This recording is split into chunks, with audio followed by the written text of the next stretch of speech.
Welcome back to Good Day Columbia. Timer now is 8:42, and Alex Murdaugh once again making headlines after the state Supreme Court overturned his double murder conviction. He was convicted of killing his wife and son after a 6-week trial back in 2023.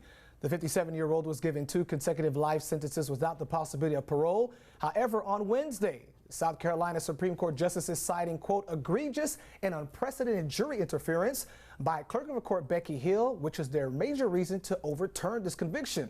Well, joining us now, you know him, Murdaugh's attorney, Dick Harpootlian. Dick, thank you for being here. Well, thank you for having me. Dick, from the beginning, you said that you all were going after Becky Hill, and you did, and it looks like it paid off. It did pay off, and I'd be remiss if I didn't tell you it all started because we got a call from one of the jurors. Jim Griffin and I did. We rode down on a Sunday afternoon to Carleton County, met her at her mobile home. She had a dog chained up outside. She was cooking collards with her grandchild sitting there, and we said, well, ma'am, what can you tell us? She said, well, Becky Hill told us what to do and how to vote. Wow. Boom. And then we spent the next 2 or 3 months traveling the back roads of Carleton County, finding jurors, and we got it corroborated. And it was enough for the South Carolina Supreme Court to say she tampered with the jury. And here we have it. So have you spoken with your client since the ruling? Jim and I talked to him Wednesday. The ruling came out at 10 o'clock, and I guess we were on the phone with him about 1 o'clock in the afternoon. Anything you could share? I know there's client privilege, attorney-client privilege. Alex, a lawyer, as you know, disbarred, but a lawyer.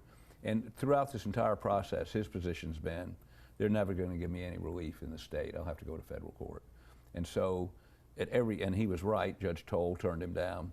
And when we argued the case in front of the Supreme Court, we called him. We said, God, it couldn't have gone better. It was wonderful. He said, no, they're not going to help me. He's very negative about it. And yesterday, or Wednesday, when we talked to him, he said, I've read it, I understand it, I just don't believe it. He said, I can't let myself get hopeful. But as a result of this, he is. So speaking of being hopeful, obviously there is a new trial that's going to come forward. Give us a timeline. What can we expect here? Well, I mean, we've got, a judge has to be appointed. We're going to immediately move for change of venue. Now, I mean, technically it goes back to Carleton County, but I don't think anybody believes that we're going to be able to get a jury that's unaffected in Carleton County. It's going to be tough getting a jury anywhere in the state that's not affected, but many people in Carleton know him, and those that don't know him know the rest of the family. I mean, all of them have a relationship, so we need to go somewhere else. One of the things, obviously, many people, well, the justices overturned the double murder conviction, but many people say that he did it. Based off the evidence, he's guilty. What do you say to that? There's no evidence he's guilty.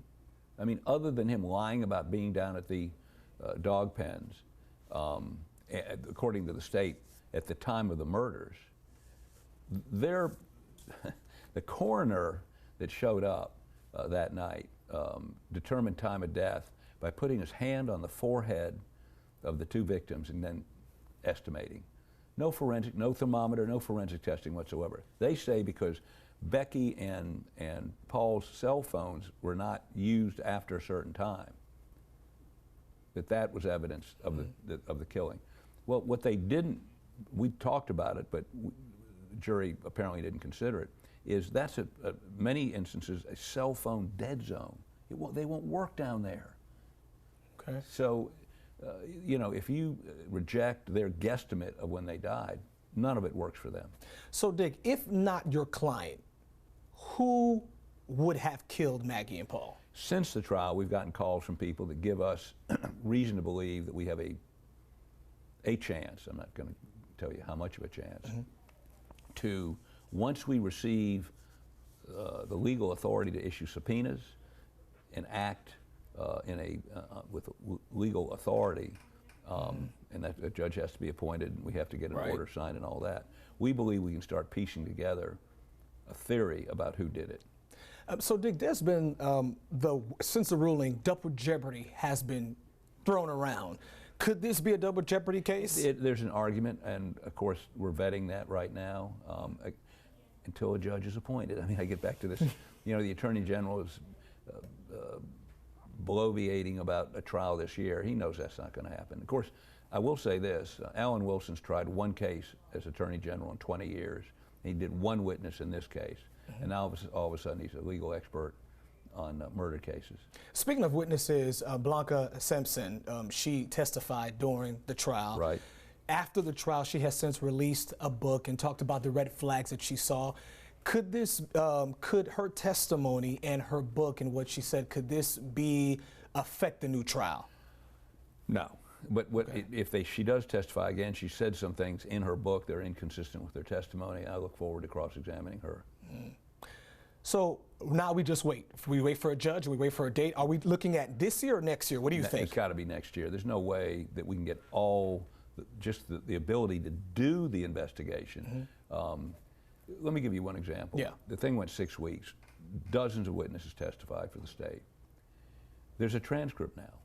We got to pull the testimony of those witnesses, read it again, and if they're going to testify again, if they say something different this time than they said last time, we get to impeach them with that testimony. So just reading all that and getting ready for that, outlining it, making sure that, now I will say AI makes that a little bit easier, but we didn't have that 4 years ago. So, so here we are. Your client's double murder conviction overturned.